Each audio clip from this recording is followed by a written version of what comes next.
করলা না।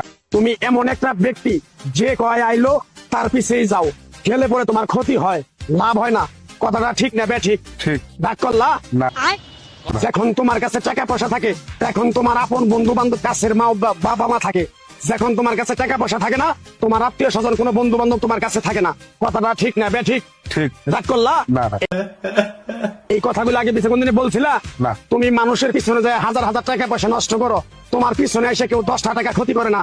কথাটা ঠিক না ঠিক? ঠিক। আরেকবার কও বিসমিল্লাহ, বিসমিল্লাহ। আরেকবার কও সুবহানাল্লাহ। সুবহানাল্লাহ। বিশ্বাসে বস্তু মিলে তর্কে বহুদূর।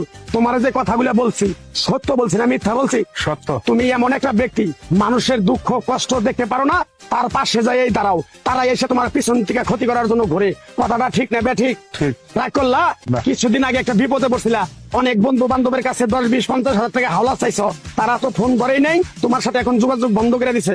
কথাটা ঠিক না ঠিক? ঠিক। রাগ করলা? না।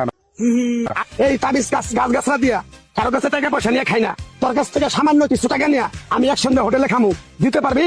পারবো। পারবি? পারবো। হাইট লাগবো না, তোর মনটা খুবই বড়। কেউ 50 টাকা চাইলে তোর 5,000 টাকা দিয়ে দেস। কথাটা কি করছি বুঝতে পারছ? জি। আরেকবার কবি বিসমিল্লাহ। বিসমিল্লাহ। বিসমিল্লাহ বলার সাথে সাথে তুই আমারে 500 টাকা দিবি, তোর এক টুকরা গাছ দিয়ে যাবো। এই গাছটা তুই নিয়ম কারণ মাইনা ব্যবহার করবি, আল্লাহ তোরে মুক্তি করবো। কথাটা কি করছি বুঝতে পারছ? জি। আরেক তোমার বিসমিল্লাহ। বিসমিল্লাহ। তোরে